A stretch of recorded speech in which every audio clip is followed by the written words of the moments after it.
Hello, everyone. It's Jenna here for Art's Sake. And today we are going to be hearing some poems from a few members of St. Lawrence area poets. We have John Berbrich, we have Lucky Flamingo, and Hilary I still can't pronounce her last name. I literally just asked her, but we'll have her introduce herself for you. And I'll also, as a new member, will be reading some of my poems as well.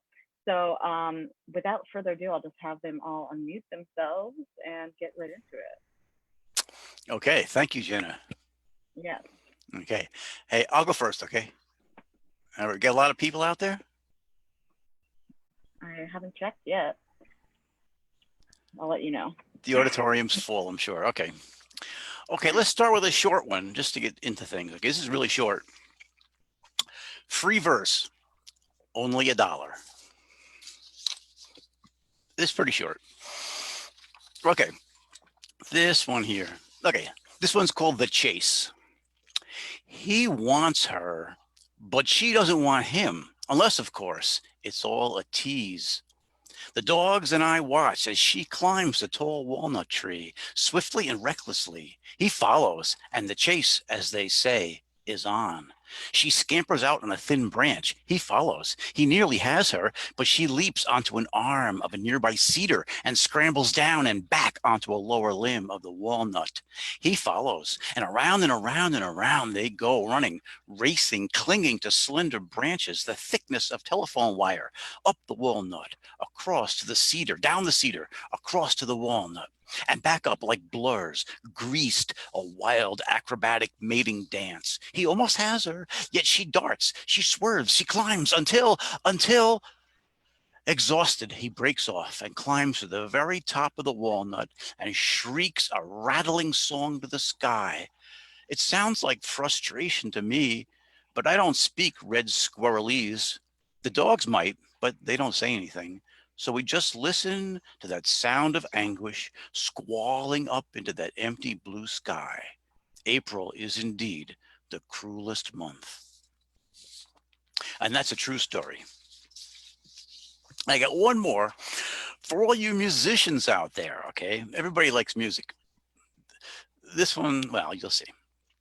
God loves rock. God loves rock music. He hates big corporate arena rock like REO and Styx, but he loves rock, especially punk rock. He loves the underfed, angular guitar players, the screaming singers, the razor-sharp guitar riffs blasting into the quiet air of his green earth. God loves the songs about ADD and the whole world on heroin, the organization of punks into a shouting army.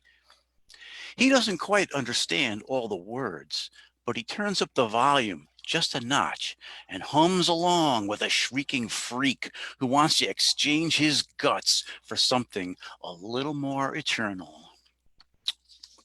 Okay, that'd be my first round. So, there we go. Yeah. Hilary, why don't you get up next? Introduce yourself.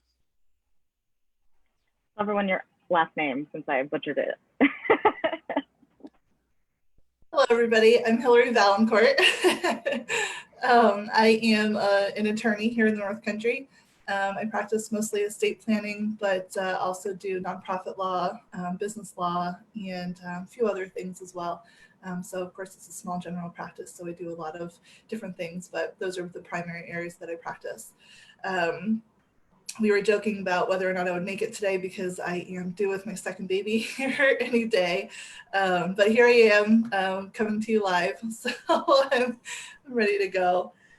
So with that, actually, this first poem is called Womb, and it's a short one. It goes like this.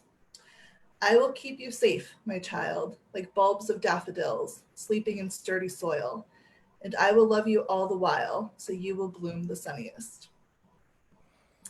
This one's called Crown Thy Good.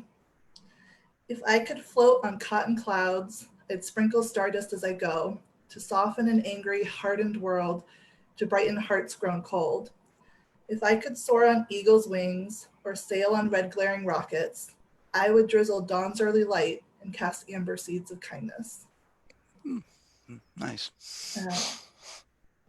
And I've got another really short one, and then I'll pass it on. This one's called Early Daffodil.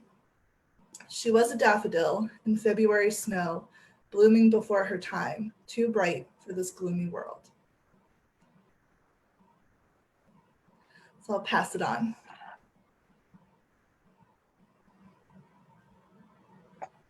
Who should go next? You can go next. All right. I'll go. There you go. Lucky.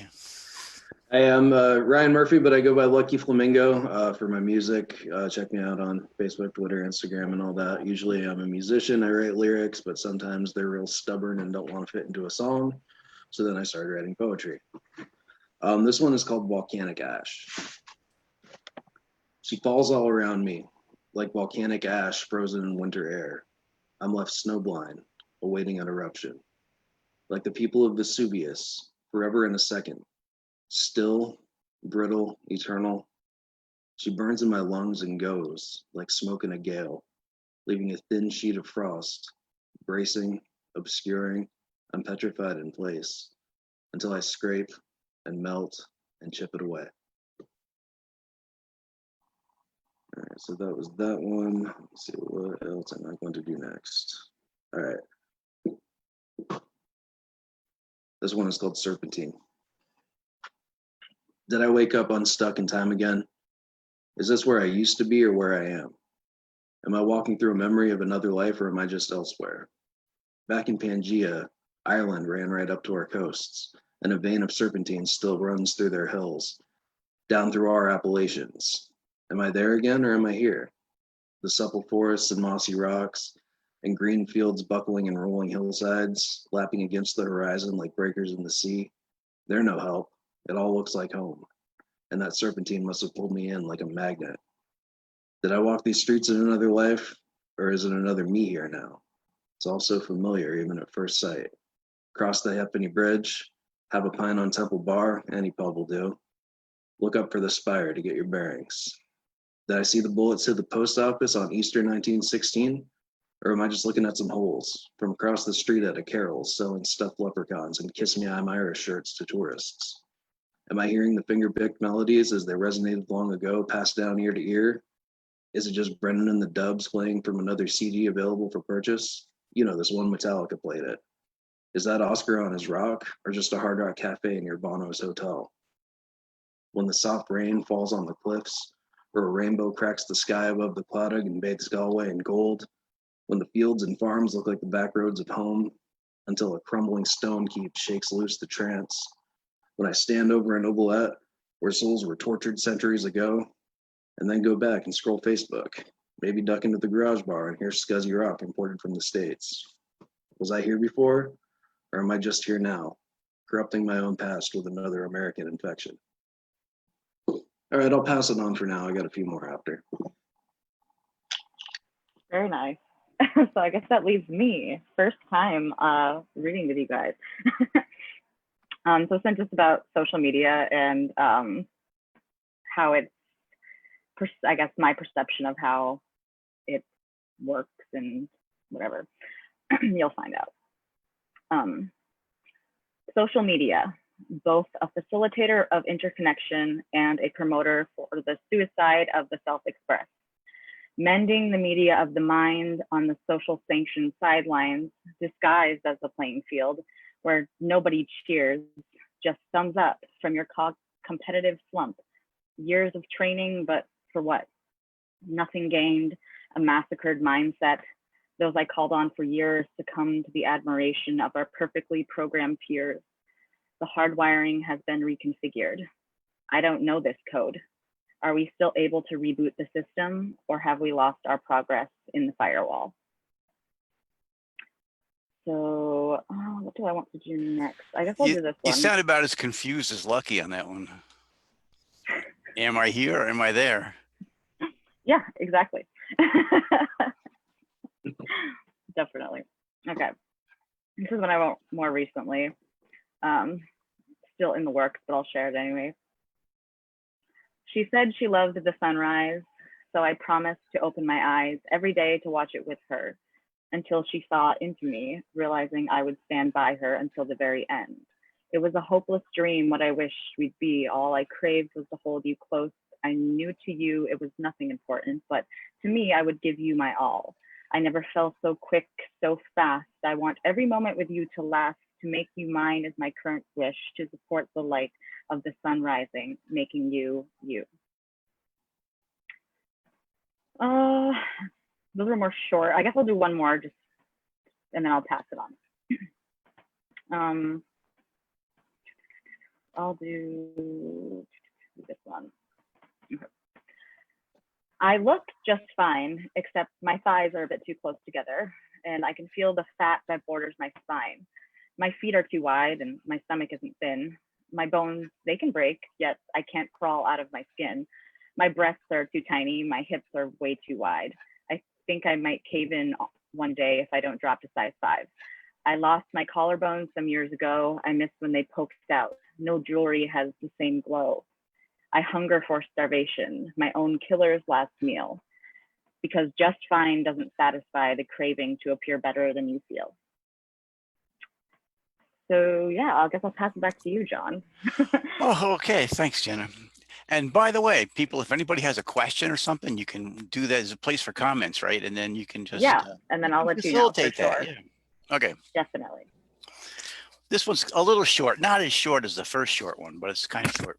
It's called the Gettysburg Address. Jim was forced to leave Philadelphia.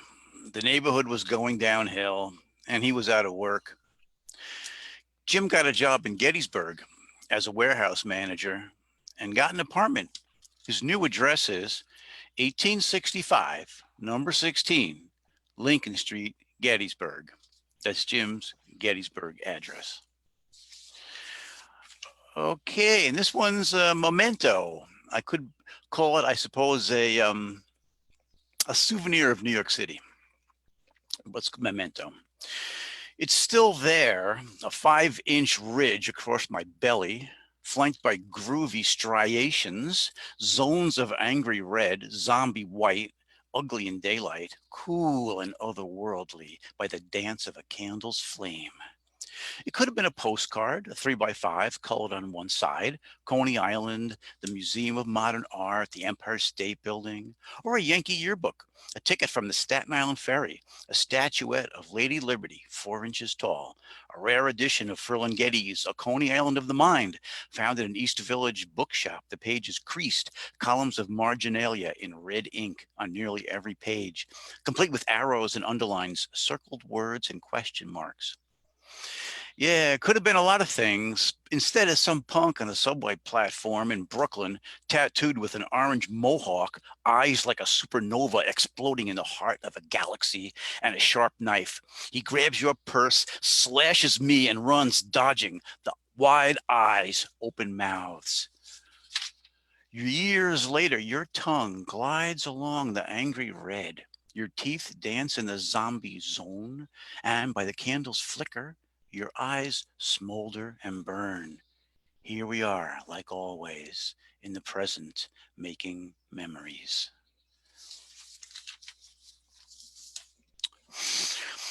All right, and this one's called Trash Talk.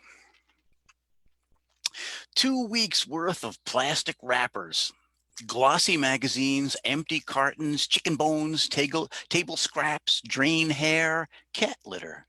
I've been through all the major rooms: kitchen, bedroom, pantry, living room, bathroom, upstairs hall, 4 tall 13-gallon kitchen drawstring garbage bags full, 2 for each big plastic trash can. I've got them out by the road now. The air is cool, not bad for mid-March. No smell of skunk tonight. No barking dogs, no gabbling wild turkeys, no insane howling coyotes, just the breeze carrying light rain. The drops fall tingling on my skin, and clouds cover every star and constellation. Back in the house, the dogs look at me. Is it time to play? Is it time to play? Not yet, I assure them. Later on, I say, later. Earlier, my wife told me to write a poem. Butt in the chair. After I take out the garbage, so here I am, the obedient husband, hunting and pecking hunting, and pecking. Hilary, it's all yours. I like that, obedient husband. Okay, this one's called The Night Witch. Cloaked in darkness, she steals the night, keeping it in a locket. She gathers stars, dousing their light, storing them in her pocket. She plucks the moon, tucked out of sight, hiding in her bonnet. The night witch flies across the night, all is hers, dark and quiet. This one's called Lilacs. She stole away to her lilac garden and got drunk on the floral perfume. She hung a sign that said no clouds allowed and grew into a purple cocoon. This one's a bit longer, and this is switching gears quite a bit from the natural sort of ethereal poems. This one's mostly a children's poem. I think children will especially appreciate this, but adults seem to appreciate it as well. This one's called Flatty Patty. Patty Pig found a puddle and waddled in the mud. She snorted and oinked and curled her tail, then warmed herself in the sun. Soon she felt the urge to go and couldn't hold it in. She held her breath and pinned her ears as she let the first fart rip. The shot tore right through the farm. The hens clucked and clacked. Then all at once they keeled right over, stung by Patty's gas. Patty let another fart fly as her face broke into a grin.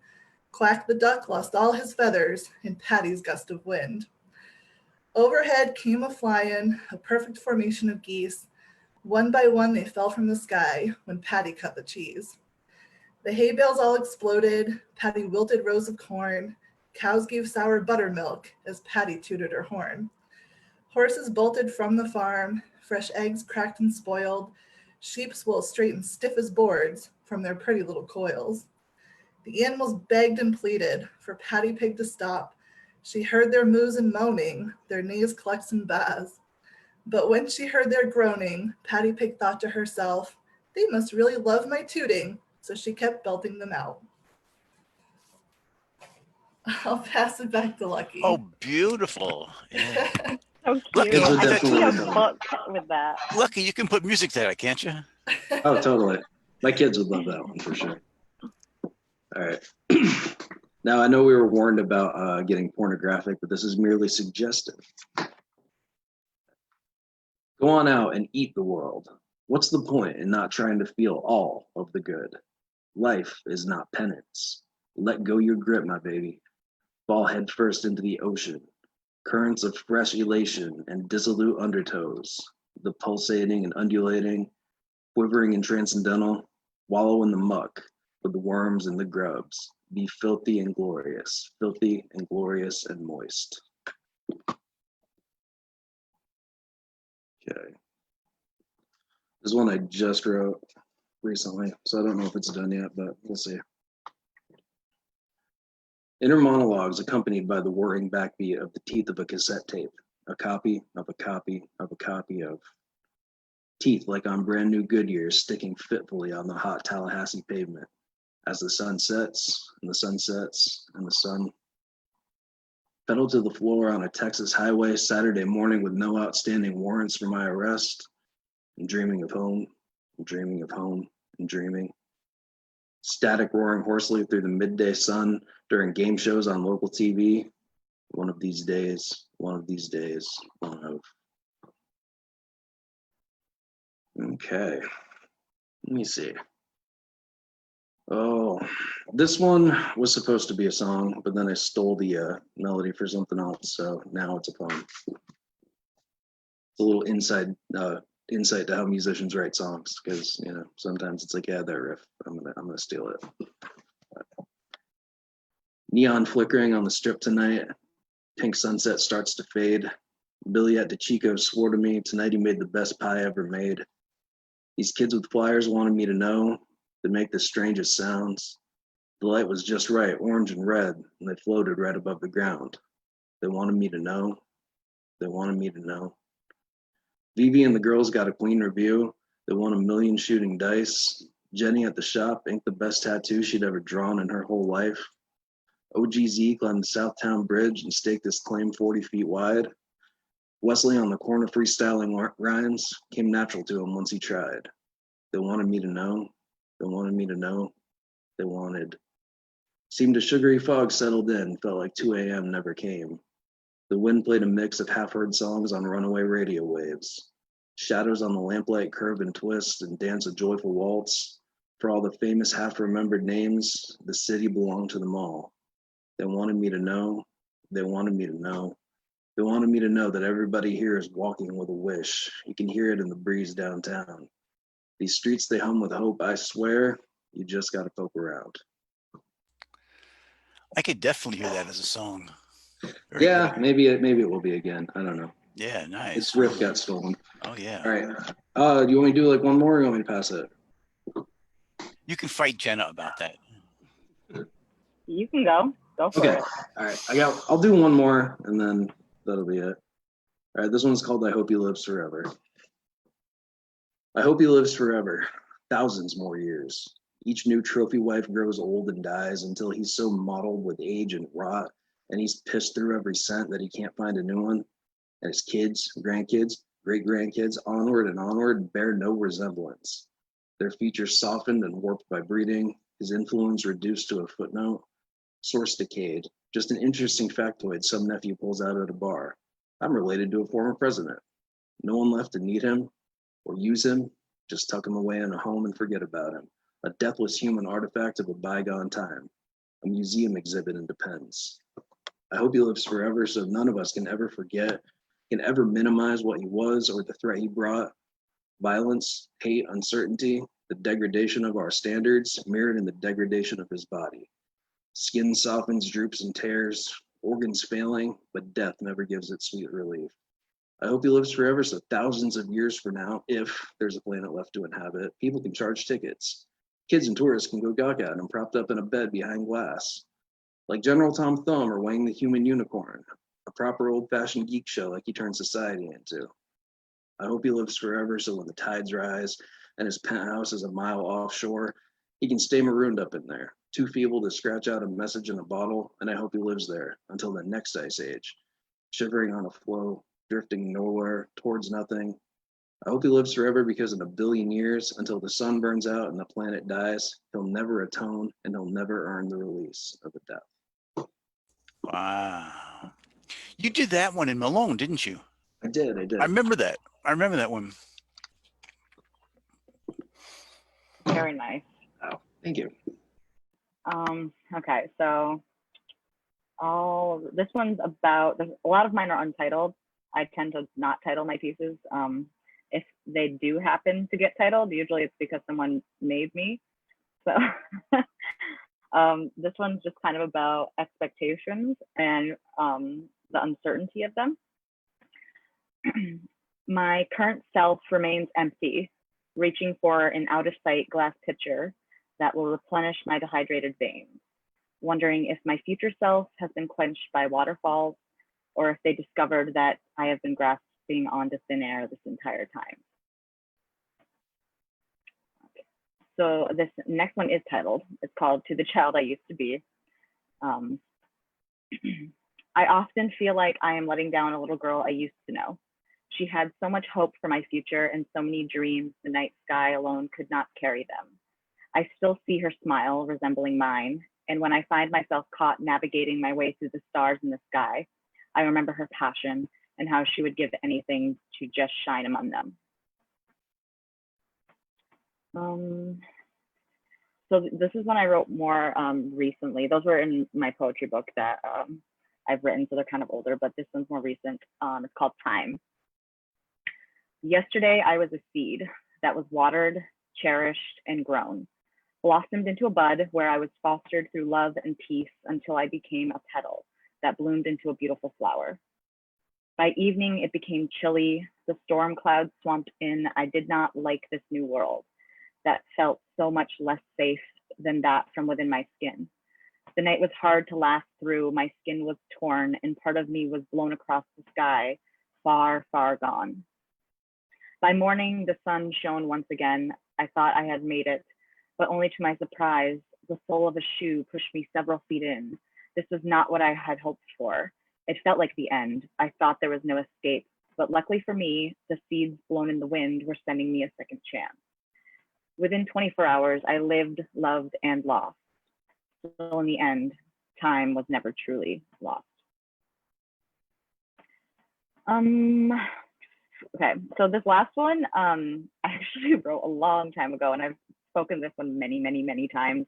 I actually did it in my senior project for when I just graduated from SUNY Potsdam. I was in the theater department, so I included it in there.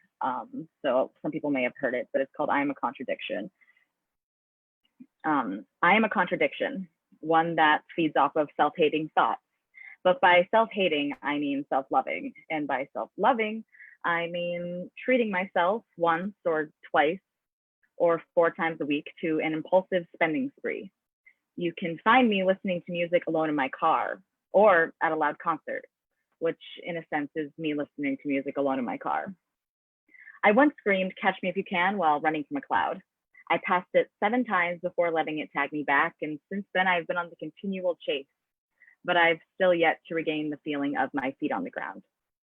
Sometimes when it rains, I drink from the puddles, hoping to cleanse myself from the dirt of my mind and the rocks in my stomach. You think that it's mad, but it can't be more mad than feeling constantly angry. But by angry, I mean whatever you want it to be. And by whatever you want it to be, I mean I will let you fill in the blank of any line in this poem and create your own Mad Lib version of my life, exploiting me with your adjectives, nouns, and verbs, sculpting me as manipulative, sour, or toxic. I will let the words tumble from your tongue onto my blank body canvas and paint me with the phrases that sting colorful welts into my skin. And I will thank you. But by thank you, I mean I apologize. And by apologize, I mean, what do I know? What I know is that I love you, or that I hate you, or that I hated myself for loving you. And I know that a cloud cannot be chased when it's millions of miles away, but I will be guided by it until the end of time. I know that cleansing your dirt with more filth creates a cloud of dust in your lungs so suffocating you become unable to breathe. But I will still lend you my last breath if you asked for it. And I know that smiling while your skin burns doesn't make it hurt any less. But I will continue to smile even while I bleed because it's the only mask I've ever truly known. But by mask, I mean me. And by me, I mean who? So yes, that's that one. So yeah, I'll pass it to whoever. Very nice. Round. Yeah, I got another one here. Okay, you guys write, so you all know about writer's block, right? Yeah. Yeah. This is beating writer's block, so pay attention. They talk about poetic inspiration and writer's block, how to beat it. Drink a beer, wash the dishes, haul in firewood, doodle, write down cool words, write wildly, write from the subconscious or unconscious, depending on whether you're a Freudian or a Jungian. Drink another beer, clip fabulous words out of a magazine with scissors, then rearrange them endlessly. Drink another beer. Try to think of a rhyme for orange. Make up palindromes. Look out the window. Flip on the radio. Drink another beer. Flip off the radio. Put in a CD. Turn it up.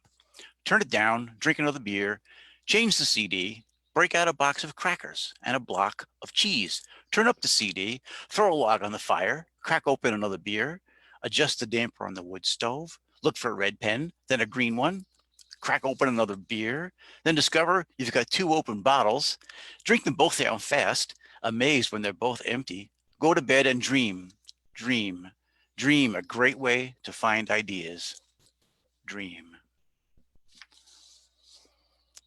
I love that. I love it. It'll work. I'll tell you, try it. It's totally relatable. definitely captivates the writer's block. Okay, there you go. Okay, anybody? Any questions out there, Jenna? Nah? Yeah. No questions. We just got some applause, though. Okay, so that's good. That's good. That's nice. Yeah. Yeah. Woo. I don't know. I wish you could think we hear have time the for another applause. round if you want to keep going. Oh, well.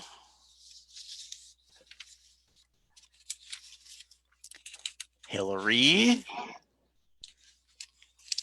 Sure, I've got a couple more. So These two are kind of similar. You'll notice a lot of the poems have flowers or daffodils in particular in them. And that's part of a collection that I have that will hopefully be published in the next couple months, something like that. So anyways, that's why they're somewhat similar, but so this one is called Daffodils. The world is chilled in gray hues, the clouds, the snow, my skin. I wouldn't be here if I could choose, trapped in winter's dreary den. For my heart does ache to solely eye, winter snug across these hills. Oh, how I long instead to spy, cheery, dainty daffodils. Perhaps a robin or wren or two would also cheer me up. How joyous it would withal be to see a field of buttercups.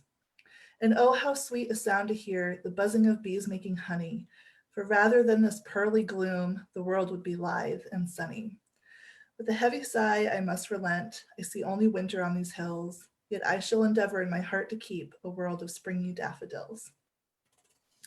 And that one, it's reminiscent of Wadsworth, I think? Wordsworth, yeah. Yeah. But I actually hadn't read that poem until I wrote this one. But I love the Romantic era poets, which is why I'm sure it's reminiscent and in the same style. So this one is called Spring, King and Queen. She births new buds of daffodils, rejoicing as the petals sigh. She watches over each cocoon, delivering every butterfly. She walks beside the little lamb, singing comfort and sweet lullabies. With green palm leaves, we give thanks for spring and for eternal life. So I'll pass it on. I guess we'll go in order still if Lucky has any more. I do. Oh, let me pull it up. I know I should like be all cool and print these out, but I just read them off my phone. All right. The shore is hard with ice. Trees are dead and fallen. The birds are flown. The sky is gray. The air is poison and the dogs are hungry. Help is not on the way and the river is frozen. Feet gone black and bleeding, no spark or fading embers. Wind jabs and faints and stings. To rest is to rest forever. Screaming unforgiving sky and the cruel distant horizon. No gods above are watching, just the starving eyes of scavengers. Branches quake and crash, clothing soaked and useless. Howls haunting and foreboding, darkness hides the futile path. Red eyes glow with menace, none but bones and spring. Broken man pleads his fate, Mother Nature gives no quarter. And if you had any hope, you wouldn't be here to begin with. Okay. Nice. Thank you. Let me find another one here.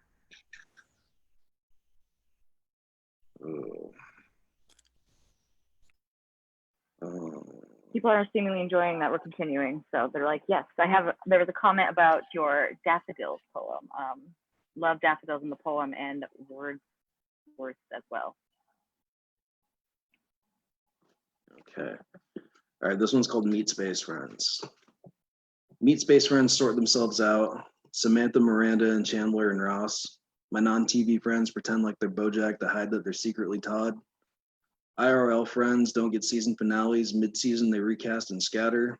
Quote-unquote real friends get hired NCIS, CSI, and suddenly decide blue lives really matter. Flesh and blood friends are flat with no soundtrack, a little ugly, bad light, they're not screenlit. Memories of friends if they have Blu-ray featurettes reassuring that they really mean it.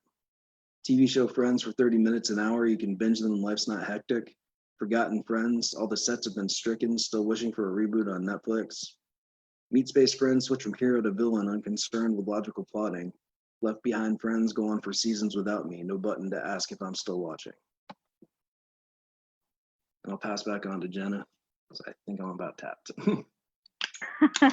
Okay. So I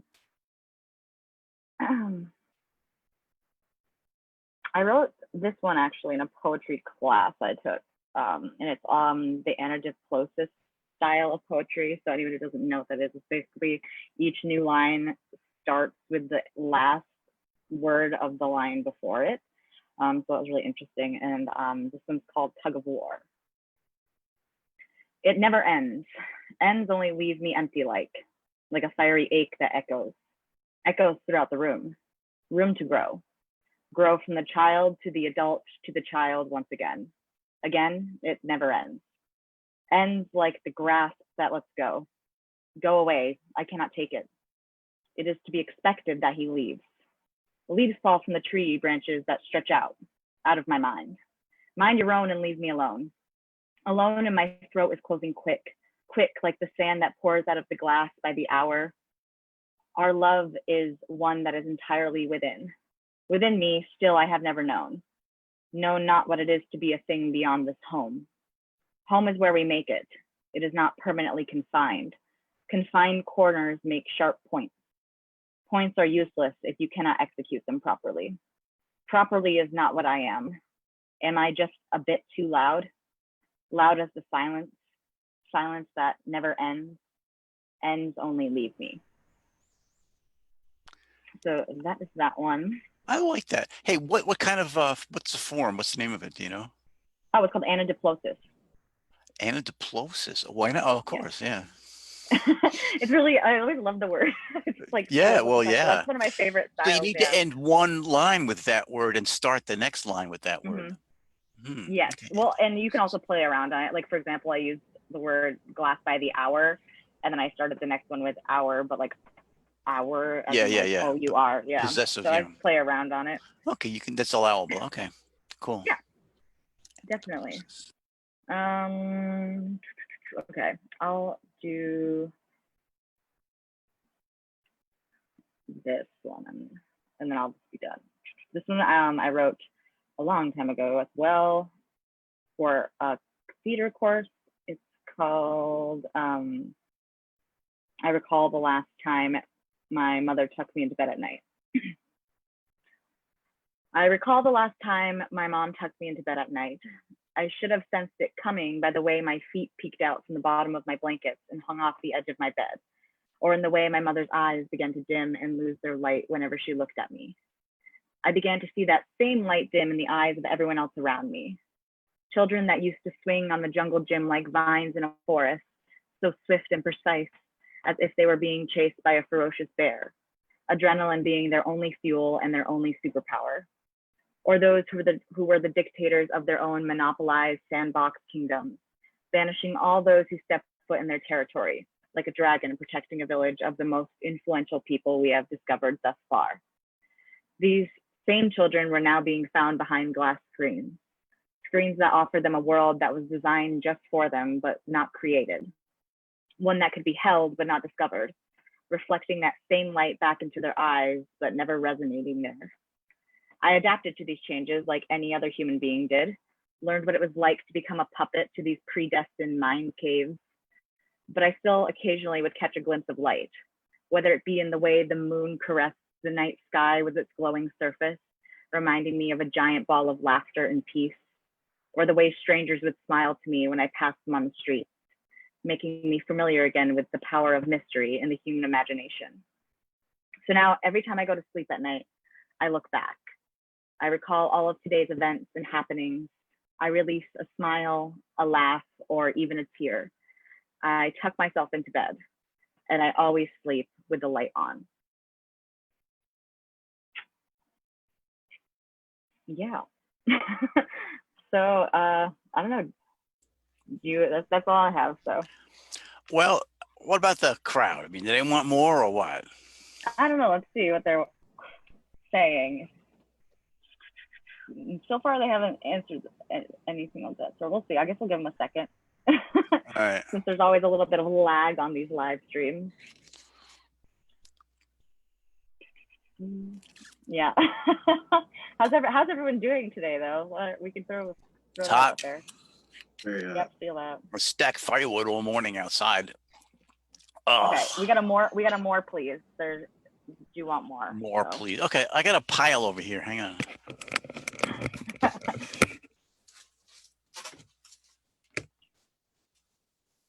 I was running out of poems. I mean, because I have a lot of short ones, and I'm just kind of like. Yeah, I've got either a few very short ones or a few like insanely long ones. So. Right, exactly. There's no in between often. Okay, this is just handwritten and never typed it out. It's called the Old Man Lament. What the hell kind of a dog is that? Small enough to fit in my pocket. When I was young, our dogs loved to hunt, bringing back birds and rabbits dangling from their dripping jaws. And who's that guy on the other end of the leash with his neatly trimmed beard and a bottle of water? And what do they call it? A fanny pack? When I was young, we carried rifles and hunting knives and ate meat and drank whiskey from the bottle. Urgh. Okay, I'll do another one. We watched you wake up this morning, stumble around the house in your robe, walk the dogs just before the sun rose, watch you read in the halls, spin discs at your radio show, eat a fat wrap and wash it down with coffee. Saw you bounce your head to interior music, the sounds following you all day.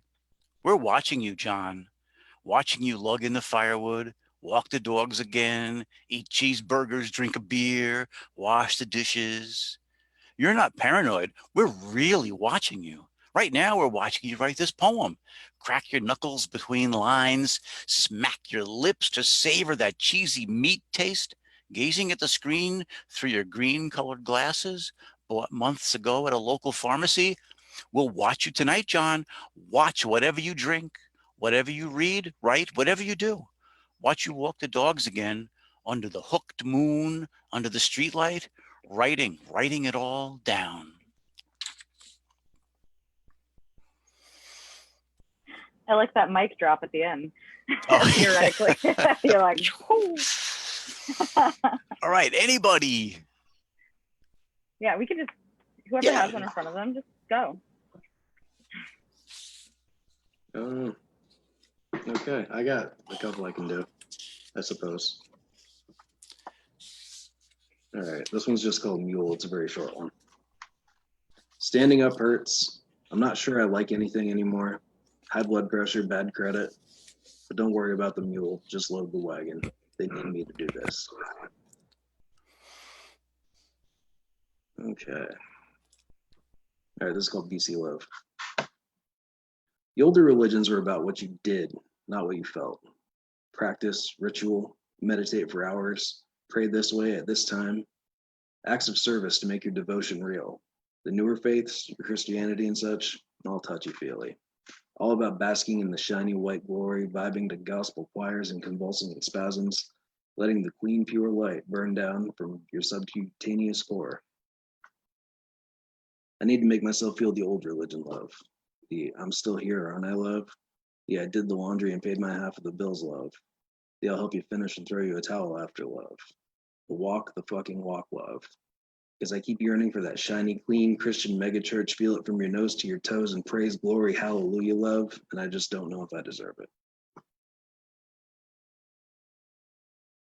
And somebody else can go because my other ones are pretty long. So if anybody else has like other ones, we can throw that up. I've got two more I can share. This one doesn't have a title yet. She tends to her garden in the night, pulling flowers and growing weeds. She plucks petals pale and white and plants doubts instead of seeds. She waters darkness and starves the light. She buries mercy and harvests greed. She tends to her garden in the night, the witch of broken dreams. And then this one is called Know-It-All. She hungered for knowledge, peeling questions like layers of buttery croissant. She lingered over thoughts, tender and precious as truffles, shaved over fresh pasta. She plucked facts and words like plump grapes, juicy and sweet on the tongue. It wasn't the fruit that tempted her knowledge, forever her sin. Ooh. I got a true story one. My wife teaches at SUNY Potsdam, and she was like a counselor for a bunch of girls. So I went with her to this one event, okay? So that's the background on this. It absolutely happened just like this. It's called Odd Scene. It's an odd scene. Me and 20 college girls, all freshmen, in a hot room eating ice cream. It's some end of the semester event. They laugh and giggle, compare tans, and talk about what they're going to do over the summer. The carton of moose tracks is nearly empty. and no one's touched the French vanilla. I glance out the window and see two guys in ball caps hauling book bags and wheeling up the walkway on unicycles. They slow down and swivel in little circles, forward and back, like some crazy carnival ride. They spin, wobble, stop, and dismount. Then, I swear, this guy with no legs comes wheeling along right past them in an electric wheelchair. And it's like a parable. 2 wheels, 4 legs. 2 wheels, no legs. 2 wheels, 4 legs. 2 wheels, no legs. One of those little stories with a meaning that I can't quite grasp.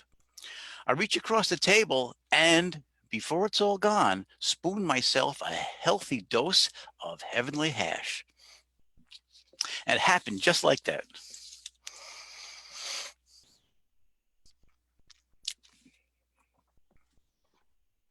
Okay, so we have a comment wondering where influence is coming from, like everyone's influence to their poems. I mean, I just don't know what specific. I guess we could say, like, if we have any more, we could say that the influence comes before or after, but I guess it really depends. I have a couple I was gonna read from my book. I had to get my book out for this. I had some picked, and now I'm like, I don't know. So this one, all of these are untitled. Nothing has broke my heart more than the dreams my fears have left behind, only for the wind to carry them and deliver them at the doorsteps of others.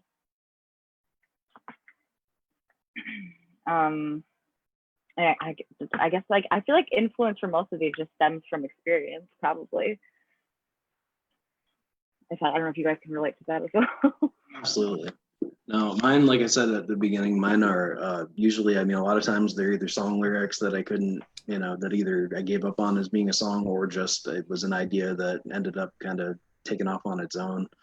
I mean, there's a few things I have like been influenced by, either like Bukowski or like the one I did was influenced a little bit by like Robert Service, but kind of like a darker, much more bleak version of that. And then this writer that I'm friends with, this guy Mishka Shubaly, he has a bunch of Kindle singles that are really well selling. He's got a book called I Swear I'll Make It Up to You. I can't talk today. But he's a musician, comedian, and he has like a Facebook writing group that's really been where a lot of these kind of grew out of. If you guys want, I can do another orphan song that became a poem or whatever. Sure. Okay. This one's called Seaside Girl. It's a little bit more upbeat compared to some of my other stuff. But a drifter with no tale to tell sat upon a winding trail. All roads lead to here and now, and chaos would prevail. Found an angel with a warm embrace in a town out near the sea. A flatland man and a seaside girl. What a wonderful dance this will be. He asked her to join him hand in hand to walk under the rays, learn the rights of the tidal tribe and the glory of the waves. They rise to revel in every dawn and drank to every dusk, but the drifter's soul was saddled with an itching wanderlust. He wondered what the future held, what he'd miss if he stayed, a flatland man just like a dog that only wants to stray. One dawn he woke that seaside girl and bid her a sad adieu, and the flatland man got in a van and left with a skeleton crew. All the adventures he never found left him washed out in a ditch. The unkind world just spit him out and he lost his drifter's itch. Had a vision of that seaside girl floating on a lily pad. Found he'd gotten what he wants, but he lost what he had had. So he walked for miles and thumbed some rides to that little seaside town and begged forgiveness at her sandy feet for ever letting her down. She just laughed and held out her hand and held him in her arms. She knew a drifter needs to drift, said he did her no harm. She's beholden to no flatland man, she's got all she needs, but she is beholden to her world and the town out near the sea. He said those days are in the past, here is where my spirit lies. And they shared a loving seaside dance by the light of fireflies. I can see the Eagles doing that. So, okay. Or what? Further elaboration on the influence question is, do we find ourselves coming back to a subject or something that's specifically? I get into a real groove sometimes. I write on a certain theme or topic, okay, and that'll just, go for weeks or a month, and then it'll burn itself out. I don't know what starts it. Something starts it. Sometimes it's a memory. I know that.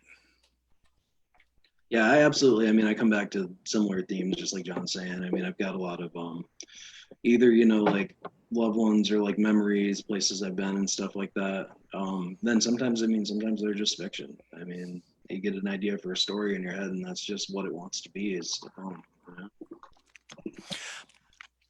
Something that happens to me, if I read a poem that's amazing, it just, you know how you read something that just, it does something to you. Then I get inspired to write something. It doesn't have anything to do with the thing I just read, but it gives me some kind of like artistic, creative energy, and it just comes out, you know. Oh, absolutely. And it just happens, and you can't stop it. Absolutely. I get a lot of inspiration actually from Twitter, not like just generically people making comments, but You mean angry tweets and things like that?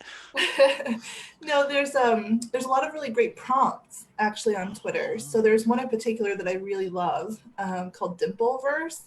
And every couple of days, the person behind this account posts some sort of phrase, and you're challenged to write a poem about that. That's actually where a lot of these have come from that I've written.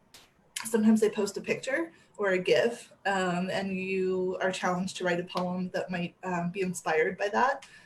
So that's why a lot of mine are short, but a lot of them too, I write, they're much longer, and I can't post them on Twitter.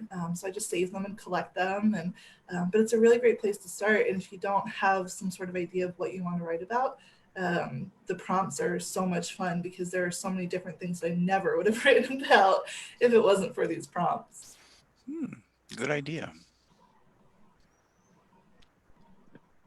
Definitely. Well, we actually do that on our members only group. So if you are a member of the St. Lawrence Arts Council, we have our prompts posted every few days, or is it every day? I don't know. But it's quite often. I think it's every week, isn't it? Yeah, I think so too. This Something week like it's that. Longing. Yes. Yes, that was ours this week. So becoming a member, you join the Facebook group, then you can also get some That's right. Think of all the benefits. Yeah. Right, exactly. But yeah, some of mine, I guess, influence is just based on, I think I do a lot of it as almost to be like cathartic and therapeutic through my work. So whatever it is I'm feeling at any given moment, I'll just write it and try to articulate it with something, whether it's like a metaphor or some sort of phrase that I feel like resonates with how I felt.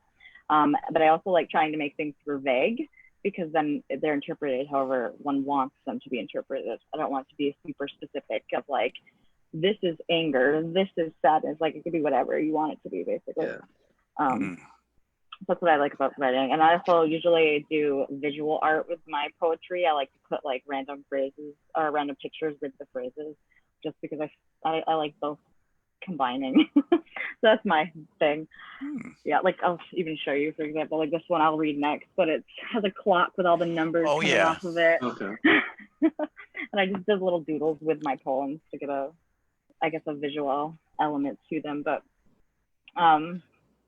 this one again is untitled, so it's there has yet to be a thing I've done right. I make my choices based on noises that fill my mind and fog my dreams. So what is right when right is wrong, but wrong is real, and it's a never-ending steal? What is tomorrow when today's gloomy sorrow carries itself throughout your week? Why do I feel weak, knowing all I do is speak for a purposeful point to this all? Like sand in a drain, all I work for slips out of my brain. Why am I here once again? More questions. Yeah, that might be my thing. Yeah, Maggie's promoting our page on the comments right now. See, she's like, join the page. She's so great. Join the page.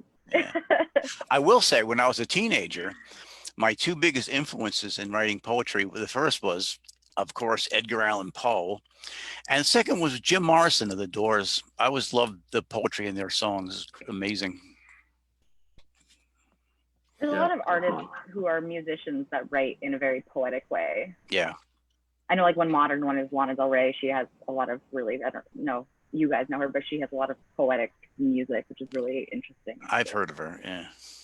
She's from Lake Placid, so I always feel like we got a country back. Oh, okay. Yes, she is.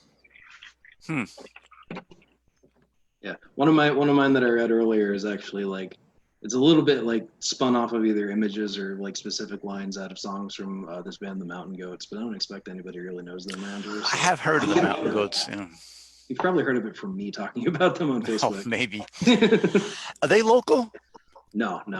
They've been around for probably like 25, 30 years. But Really?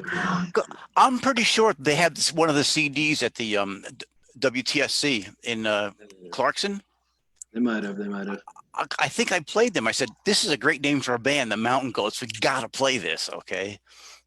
Yeah. And speaking of inspiration, because for the first like decade of the band, the Mountain Goats was just one guy, and like Lucky Flamingo, I always say it's a band. I'm just the only one in it. Room to grow. Yes. Well, awesome. If you guys are good, I guess we could close it if you want to. So thanks everyone for watching, and I appreciate all of your comments below. We got a decent amount of feedback and positive comments, so thanks for that, and thanks for supporting the North Country arts that we are able to provide for you. And we will see you tomorrow with another Art for Art's Sake. But until then, I hope you guys have a great rest of your day. Thanks, Jenna. Good luck with things, Hilary. Yes, good luck. Tonight could be the night. We're glad you could make it. We're keeping our fingers crossed. All right, bye everyone.